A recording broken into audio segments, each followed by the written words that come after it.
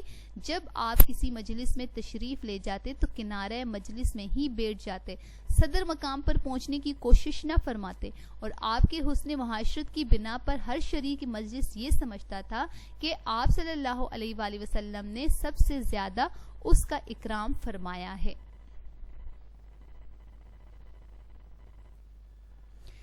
Question number 11. درج ذیل الفاظ کے واحد لکھیے.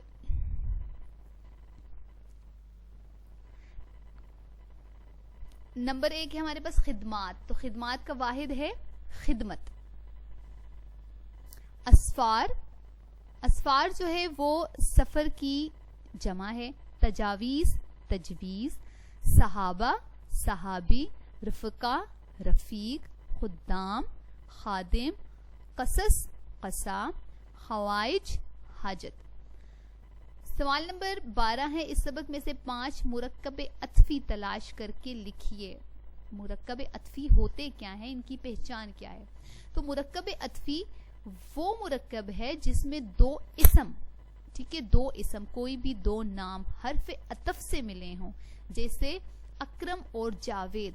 اب اکرم، جاوید یہ دونوں اسم ہے اور اس کے اندر جو اور لکھا ہوا یہ جو ہے تو حرف عطف ہے. تو جب 2 اسم حرف عطف کی وجہ سے آپس میں ملتے ہیں تو وہ مرکب عطفی کہلاتا ہے. اب امیر و غریب، امیر اسم ہے، غریب بھی اسم ہے، اس کے درمیان جو واو لکھا گیا ہے امیر و غریب دونوں اسموں کو آپس میں جوڑنے کے لیے، تو یہ واو حرف عطف ہے. اور جب ہم نے امیر و غریب اس کو ہم نے لکھا اکٹھا تو یہ مرکب عطفی ہمارے پاس بن گیا ہے. تو ان جملوں میں اور واو حروف عطف ہیں. سبق سے لیے گئے 5 مرکب عطفی یہ ہیں، جیسے متواضع اور منکسر المزاج، باندیاں اور غلام، سفر و حضر، لباس و طعام، شان و شوکت. سوال نمبر 13 ہمارے پاس درج ذیل الفاظ کو درست املا کے ساتھ دوبارہ لکھیے اور لغت سے تلاش کر کے ان کے معنی بھی لکھیے. ہمارے پاس لکھا ہوا ہے پہلا لفظ طعام، تے، عین اور میم کے ساتھ، جبکہ طعام جو ہے درست اس کا ہے توئے کے ساتھ اور اس کا مطلب ہے کھانا. تجویز، ٹھیک ہے، ہمارے پاس جو ہے تو یہاں پر یہ غلط لکھا ہوا ہے. تجویز جو ہے وہ ضاد سے نہیں زے سے آتا ہے اور اس کا مطلب ہے رائے دینا. تناول توئے سے نہیں تے سے آتا ہے اور تناول کا مطلب ہے کھانا کھانے کا عمل. مسواک نقطوں والے کاف سے نہیں کش والے کاف سے آتا ہے اور مسواک کہتے ہیں دانت صاف کرنے کے لیے لکڑی سے جو بنایا جاتا ہے، ٹھیک ہے. موافق کش والے کاف سے نہیں نقطوں والے کاف سے آتا ہے جس کا مطلب ہے مناسب. داد رسی، داد رسی میں سواد نہیں سین آتا ہے اور اس کا مطلب ہے دل جوئی کرنا. اور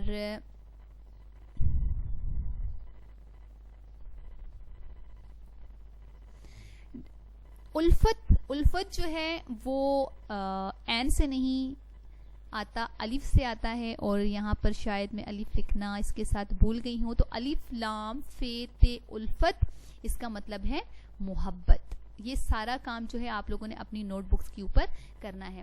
سوال نمبر 14 ہے کہ پیارے نبی صلی اللہ علیہ وآلہ وسلم نے ارشاد فرمایا, اللہ تعالیٰ کو اپنے بندے کی یہ بات ناپسند ہے کہ وہ اپنے رفیقوں میں امتیازی شان و شوکت سے رہے. یہ جملہ عاجزی کو ظاہر کرتا ہے. آپ عاجزی کے بارے میں ایک صفحے کا مختصر مضمون تحریر کیجئے. تو عاجزی کے بارے میں صحابہ کرام کے بے تحاشا ہمارے پاس جو ہے تو مضامین موجود ہیں, انبیاء کرام کے مضامین موجود ہیں.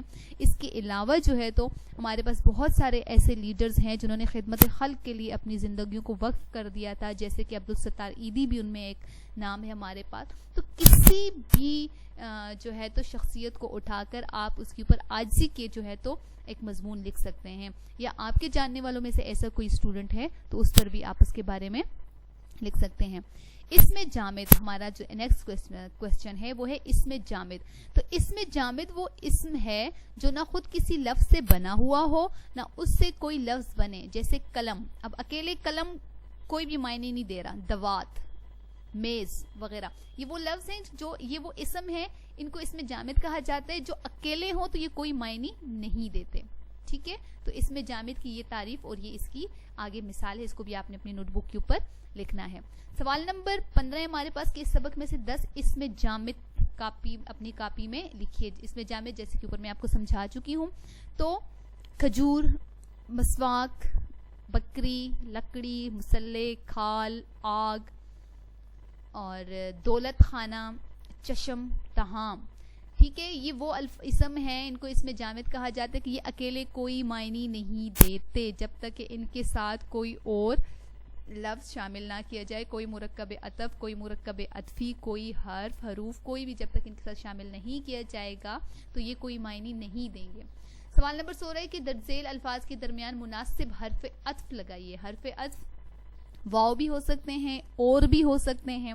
تو لباس و طعام, یہاں پر ہمارے پاس آئے گا واو. سفر و حضر, اس میں بھی واو. علم و عمل, خیر خواہی و نصیحت, نشست و برخاست. تو ڈیئر اسٹوڈنٹس, یہ ہمارا لیسن نمبر 2 یہاں پر کمپلیٹ ہو چکا ہے.